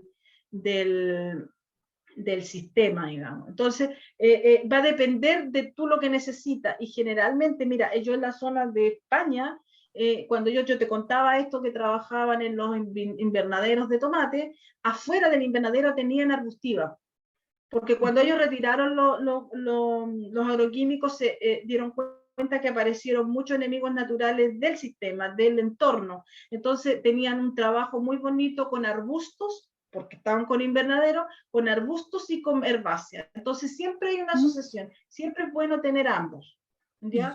Pero va a depender también dónde estáis trabajando, sí. Pero en el fondo, en el cultivo hortícola, respecto al manejo de la banda, o sea, quiero que tenga flores. Y entonces lo más probable es que llegue con muchas especies a que produzcan semillas y se van a dispersar, y después voy a tener entre medio de mi cultivo hortícola creciendo las especies de la banda que a lo mejor no las voy a querer ahí. Es que claro, pero tú sí estás trabajando siempre en los alrededores con el tractor, y tú lo manejarías tal cual manejarías tu cultivo, nada más. Sí, o sea, es que un poco se contradice. Claro, pero va a depender también de lo que tú elijas, porque por eso te digo, tienes que tener mucho cuidado, porque si va a ser un problema, no la debo elegir. Debo elegir esta planta que yo la puedo manejar de alguna manera, de la mejor forma. Eso es el cuidado que yo les decía que yo tengo que tener con mi banda. No tiene que ser un problema, menos para el agricultor, porque si no el agricultor se va a aburrir, la va a pescar y la va a sacar completa. Eso es lo que va a hacer, claro. Y lo haría yo también. Si yo estoy cultivando y esta banda me trajo problemas. Por ejemplo, mira, nosotros en el caso de chinche pintada trabajamos con cardenales y con tomillos preferentemente, y la banda, nosotros podíamos permitirnos sacar esquejes de la banda o sacar la banda y dejarla en barbecho y después la instalábamos. Significaba un costo que a veces el agricultor no está dispuesto. Pero ¿a qué voy? Que uno puede manejar las bandas. Y todas estas bandas, como te digo, las dejamos en función de cómo pasaba el tractor en el terreno. Entonces, finalmente, el tractor pasaba por el lado y cultivaba, y después venía la plantación porque había rotación de cultivo, ¿ya? Entonces, eso se puede manejar. Gracias. Camila García. Sí. Primero quería decir que, bueno, estoy de acuerdo con el comentario de Camila Cifuentes, de considerar también los ecosistemas como tal, y también lo que decía Valesca, de que también instalar bandas florales específicas para atraer determinados tipos de insectos. Pero entonces sería importante ver el contexto. Por ejemplo, si los cultivos están cerca de áreas naturales, ahí el objetivo debería ser la conservación de áreas naturales, desarrollo de corredores biológicos dentro del huerto, pero para huertos muy alejados de áreas naturales o que no haya áreas naturales en el paisaje, implementar bandas florales y setos, y ahí sería eso la solución, depende del contexto. Y bueno, y con lo que dijo Fabiola, por ejemplo, que puede ser que por ejemplo, poner una entrilera con bandas florales podría generar problemas. Quizás sería mejor comenzar de a poco, probando islas de flores con poca superficie y probando si no hay problema, ¿no? Y ahí ir a empezar a aumentar la superficie de bandas florales de a poco. Eso como que se ve, depende del contexto, los manejos. Claro, depende del contexto, del entorno y de las capacidades del agricultor también, si estamos pensando en campo, digamos, eso hay que tenerlo muy, muy en cuenta, cuál es la capacidad del agricultor de poder instalar esto, y conectar, como dices tú muy bien, si yo puedo conectar algo natural en mi predio, ideal, pero si no, si estoy inserto, imagínense, hay cuántas predios que están aquí en medio de la ciudad. Entonces, ¿cómo generarle esas unidades de biodiversidad para fomentar, en este caso, enemigos naturales o polinizar lo que yo necesito? Está Adrián y después Amantina. El ejemplo de los gansos, las gallinas y otras aves es interesante porque ellas, aparte de cierto, en este caso consumir las frutas, con sus eyecciones, cierto, van fertilizando, y también con los movimientos que hacen en el suelo. Es un tema bastante interesante, incluso hasta estudiado, de los beneficios de las aves de corral en los huertos. Eso quería un poquito como destacarlo también. Sí, súper, qué bueno que lo tocas, pero también, por otro lado, hay, a veces te piden que no tengas gallinas de corral en tu huerto por las fecas, que puede levantarse algunos problemas. Entonces, eso también hay que trabajarlo. Entonces, ellos, como allá es más húmedo, lo trabajan justamente en eso, con más humedad, y cuidarlo. Entonces, también va a depender para dónde yo voy a mandar mi producto final. De la Eso especie, también, claro, del cultivo. uno siempre tiene que tener cuidado de todas esas cosas. Amantina. Un poco respondiendo también a Fabiola en términos prácticos, cuando uno propone este tipo de manejos con los agricultores, también tiene que haber una evaluación como de la sensibilidad o como de la actitud que tiene el agricultor con que uno está trabajando a realizar estos cambios. En el caso de los horticultores, por lo menos la forma en que yo lo he abordado, siempre es primero con los bordes y con las entradas a los huertos, que no implique que ellos van perdiendo superficie productiva. Y ya cuando los agricultores empiezan a asociar las bandas o esta diversidad floral, ¿no es cierto?, a un beneficio real, se puede manejar más, por ejemplo, el tema de ponerlo en los bordes de caminos o como separadores de cuartel. Y cuando ya los agricultores están un poco más dispuestos a perder, entre comillas, superficie productiva por tener este sistema de bandas florales. Eso. Sí, eso es re importante, porque lo importante es que el agricultor no se desencante de alguna manera, y ir demostrándole que esto funciona. Yo eso creo que es muy importante cuando uno trabaja con ellos, porque finalmente ellos van a ver y si no les funciona van a aplicar, lo van a hacer, porque yo lo entiendo también, tiene que cuidar su producción y se alimenta y vive de eso, entonces reacciona rápido. Así que eso es muy bueno lo que dice Amantina. Bien, son 10 para las 12, les quería presentar finalmente algunas ejemplos de estas bandas para que vamos... no quiere pasar mi presentación. Ahí. Estas infraestructuras ecológicas, unidades de biodiversidad, llámenlas como se llamen, tienen una forma, una función y debe estar compuesta según las necesidades que nosotros tenemos y según las necesidades de nuestro cultivo. Eso es lo más importante. Y la idea es que esta composición de planta le entreguen los recursos que necesitan los enemigos naturales para que puedan hacer su trabajo de alguna manera, para que lo entiendan en palabras simples. Dentro de estos tipos de unidades de biodiversidad o de infraestructura ecológica o nombre que les demos, las más conocidas son obviamente estas bandas florales, los corredores biológicos, que para mí los corredores biológicos son más grandes y que conectan un poco el paisaje, el territorio con el cultivo, los cercos vivos, las plantas banco también, que son plantas que son afectadas por la plaga y que a veces se ponen ahí, les voy a dar dando ejemplo cómo funcionan, las plantas repelentes por sus características, y métodos de asociaciones que este push and pull, que es una forma de unir la planta repelente con la atrayente. ¿Ya? Son distintas formas de arreglos, de nombres y de cosas que nosotros le damos para armar estas unidades de biodiversidad funcional. ¿Ya? Lo importante sí es saber y repetirle siempre y ser majadero en esto, para qué la queremos, qué es lo que necesitamos y qué recursos tenemos para poder instalarla. ¿Ya?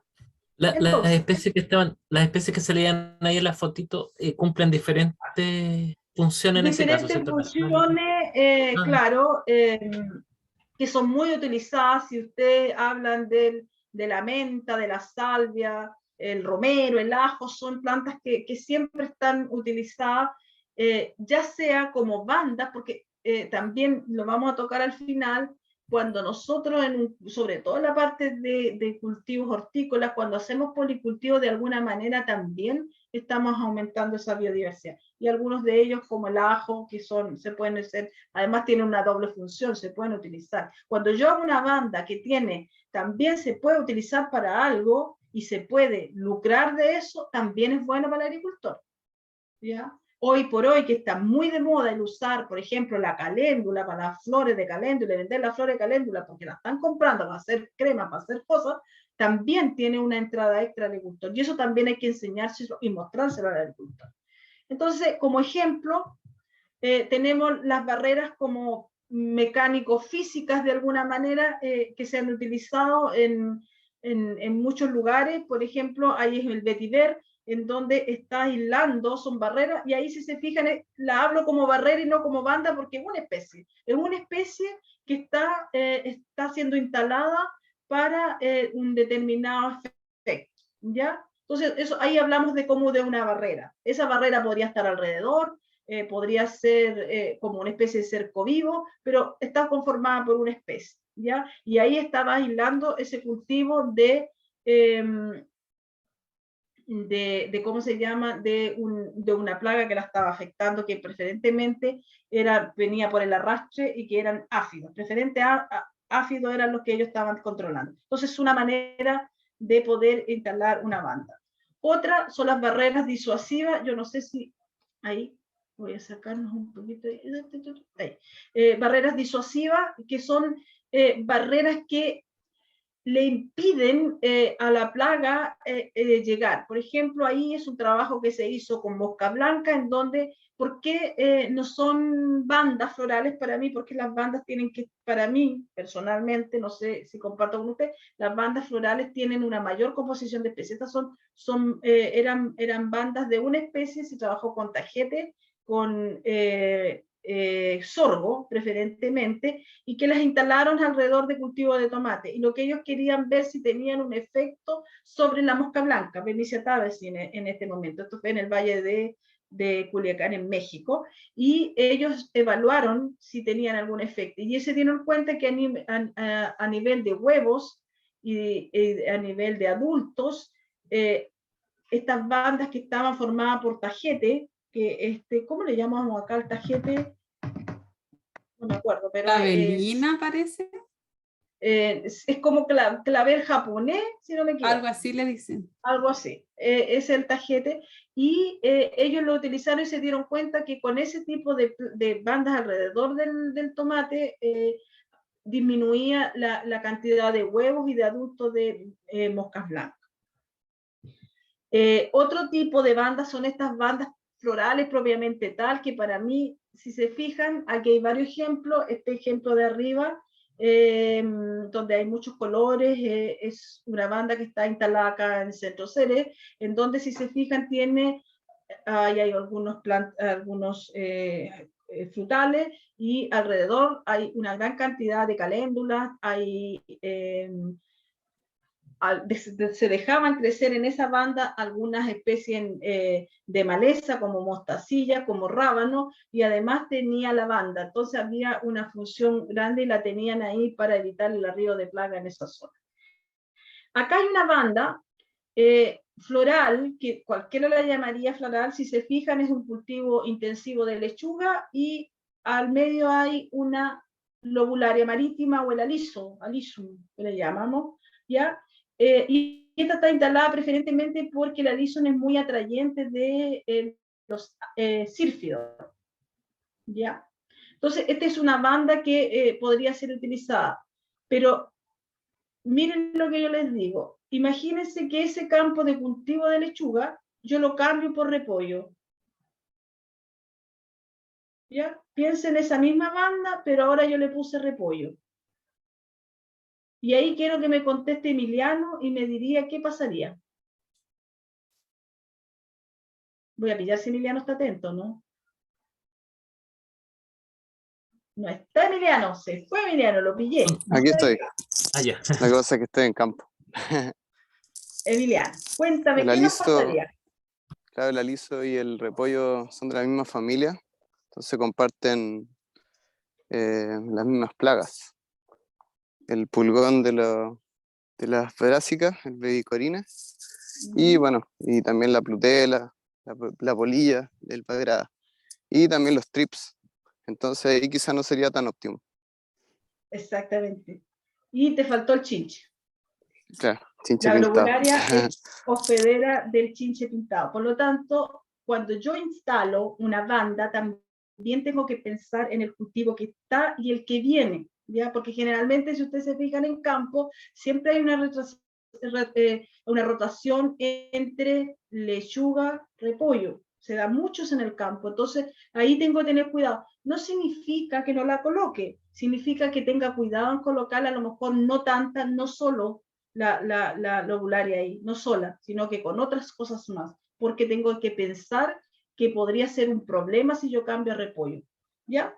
Y acá es un ejemplo, esta es una viña aquí en la zona de Casablanca, en donde ellos le pusieron tipo de brásica que estaba metida al medio ahí, y que estaba más en función de mejorar el suelo, ¿ya? Son diferentes tipos de bandas florales. El sistema Push and Pull, que es una asociación de plantas banco con plantas repelentes, en donde la traducción es tirar, empujar. ¿Qué es lo que hace? Yo, en un cultivo, el cultivo principal, le pongo una barrera de plantas repelentes, y afuera le pongo una planta que sea atrayente del problema que yo quiero evitar. Por ejemplo, si estoy pensando, en el caso que nosotros lo hicimos con repollo, teníamos de plantas repelentes, cardenales, tomillo, los geranios, que los geranios se dice, está reportado que son repelentes de chinche, y por el lado la instalación más afuera de una banda que era de una línea de plantas que era más atrayente al chinche, ¿ya? Entonces, ¿qué hacíamos de alguna manera? darle comida a la plaga fuera del cultivo, ¿ya? Y entretener, como diríamos vulgarmente, entretenerlo afuera, ver y enmascarar mi cultivo con esta planta repelente. Esto es un trabajo que se lleva años. El precursor de esto fue Kahn, el año 2001, en que él trabajó con una asociación de maíz y plantas que eran las plantas que él usó como repelentes o como que enmascaraban el cultivo principal. Y todo esto son los olores, las volátiles que las plantas repelentes generan, enmascaran de alguna manera y le hacen más dificultoso a la plaga encontrar sus hospederos. Se trabaja solamente con eso. Entonces, ¿qué podemos hacer? Podemos trabajar y aplicar tal vez en la banda de afuera, en la línea de afuera, en donde tengo entretenido, por decir de alguna manera, la plaga, o simplemente dejar que se consuman todo eso. Nosotros, cuando trabajamos con los agricultores, era como que igual les dolía al agricultor sacrificar una línea de repollo. Entonces que dijimos, ok, pero ponga repollo como planta banco, porque finalmente es el que más le gusta, y si logra cosechar un repollo de ahí, no hay problema. Y dejamos crecer espontáneamente las brásicas como el yuyo, como el rábano, y la dejamos crecer un poco, que cuando tenía hojas tiernas le gustaba mucho el chinche. Entonces es una manera de instalar un sistema push and pull, como un ejemplo de banda. Otros son las plantas banco. Es un ejemplo que vi en España, en donde tenían cultivos de tomate y al medio tenían unos papayos, y esto era para llevar la Memicia tabas y la mosca blanca. Le gustaba mucho el papayo, entonces mantenían estas plantas, y ellos en esta planta hacían un control más fuerte, ¿ya? Mantenían entretenida esta planta banco, esta planta banco ahí mantenían entretenida las moscas. Si ustedes lo ven aquí en la zona de Quillota, hay mucho, en su momento había mucho tabaco que estaba puesto alrededor de los cultivos de tomate para mosca blanca. Es un ejemplo que lo vemos acá en la zona. En el norte, en algunos invernaderos utilizaron, el principal cultivo era el tomate, y ponían como planta banco algunas plantas de, ¿cómo se llaman estas? Berenjena, que también son altamente atractivas para la mosca blanca. Entonces mantenían como hospedero ahí, y le gustaba más esa planta, entonces la plaga se iba hacia allá. ¿Ya? Y ellos trabajaban muy bien esa planta, la iban sacando para no dejarlo como reservorio. Entonces son maneras de trabajar tipos de bandas. En este caso era el papayo.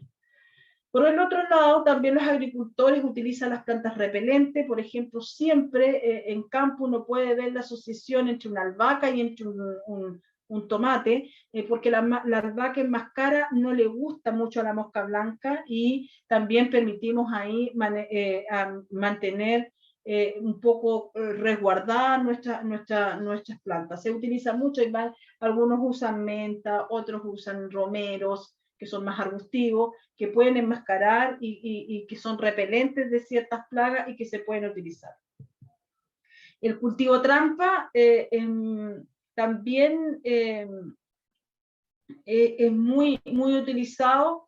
En este ejemplo era una mostaza que podía, le eran más, era muy parecido a la planta banco, pero en una forma más continua, como una banda, en donde le gustaba más la mostaza que al insecto, a estos escarabajos que ellos estaban trabajando, más que el bróquili. Su cultivo comercial era el bróquili. Entonces, ellos, esta era una manera de mantenerlos alejados del cultivo.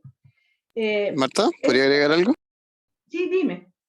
Respecto a esta experiencia que tuvimos nosotros viendo Bagrada en repollo, el uso de plantas espontáneas como la mostacilla como planta trampa o banco, que realmente era increíble cómo el chinche prefería mucho más la mostacilla que el repollo, incluso cuando estaban muy cerca. Por ejemplo, salía una mostacilla abajo o al ladito de un repollo, y se podía ver así a los chinches acumulados en la mostacilla, probablemente por la mayor cantidad de aceite.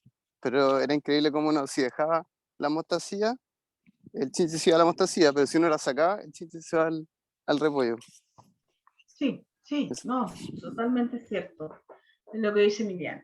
Estoy pasando rápido porque realmente ya estamos atrasados, creo que se me pasó el tiempo, mostrarles un poco, estas son islas de biodiversidad porque son pequeñas unidades. Esta foto que ustedes ven era una plantación de papayo y esta unidad o esta isla no tenía más de 1 metro por 1 metro, en donde había una asociación de plantas y ellos hacían liberaciones de controladores biológicos para papayo, tenían varios problemas con Bemisia tabaci también, y como ellos liberaban, esto les daba a ciertos parasitoides, les daba la alimentación a los adultos del parasitoide, ¿ya? Y eran pequeñas unidades, ¿ya? De biodiversidad. Y ahí también estas pequeñas islitas también las vi en tomate, que este era un aliso, colocaban en la punta de la hilera algunas plantas de aliso para atraer sírfidos sílfidos preferentemente, tenían un tupidocori también que liberaban ahí y estaban utilizándolo. Sin embargo, ponían pequeñas cantidades porque el aliso también atrae muchos trip y el trip también afecta al tomate. Entonces, era una manera de mantenerlo en baja cantidad. Por eso le llaman islas de biodiversidad. Y obviamente ya, y con esto voy terminando, cuando nosotros usamos en campo, sobre todo en la parte hortícola, usamos los policultivos, también de alguna manera estamos aumentando esta biodiversidad, podemos utilizar estas plantas como en asociaciones distintas, como para poder también manejar las plagas y enfermedades. ¿Ya? Ahí ven una plantación, hay repollos, hay lechugas, hay algunos cibulet que están puestos en esto. Y esto hace que algunos de ellos sean repelentes, otros tengan efectos benéficos al suelo, y eso hace que también en la parte hortícola los policultivos sean una manera de aumentar la biodiversidad predial y poder manejar las poblaciones de plagas. Bien, me disculpan, creo que me pasé un poquito de la hora, pero si hay alguna pregunta, y esto es lo que yo quería compartirles un poco y espero que les hubiese ido aclarando de cómo podemos usar esta biodiversidad en los sistemas productivos. Adrián, tienes la mano levantada. Gracias. Yo lamentablemente me perdí la gira en su momento. Me parece que fueron a Ceres a ver algo de esto, ¿no es cierto? Sí, Carlos, creo que estuvieron acá. Sí, estuvimos viendo, pero fundamentalmente asociado al tema de... sí, se hizo como un pequeño ensayo relacionado a cómo el ambiente de distintos sistemas agrícolas influye en la diversidad y en la variedad de insectos presentes. Sí, ese taller lo guió el profesor Juan Luis Celis. Ese fue como el foco. ¿Se podrá en algún momento ver algo en algún viaje que tenga para allá? Sí, por supuesto. Podemos coordinar. Nos avisa, Adrián. Gracias, gracias. Nos avisa. Ahora si quiere venir a hacer una pasantía también lo aceptamos. Si no se preocupe. Gracias. Gracias. ¿Alguna otra pregunta? ¿Algún que quieran añadir?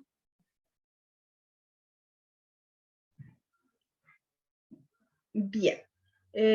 Muy buena la clase.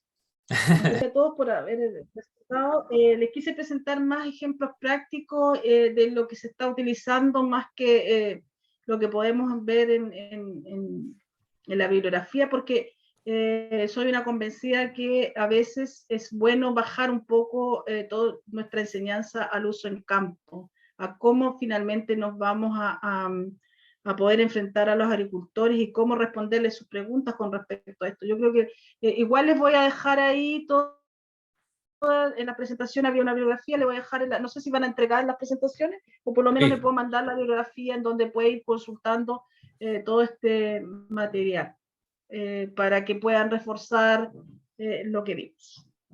Eso de mi parte. Perfecto.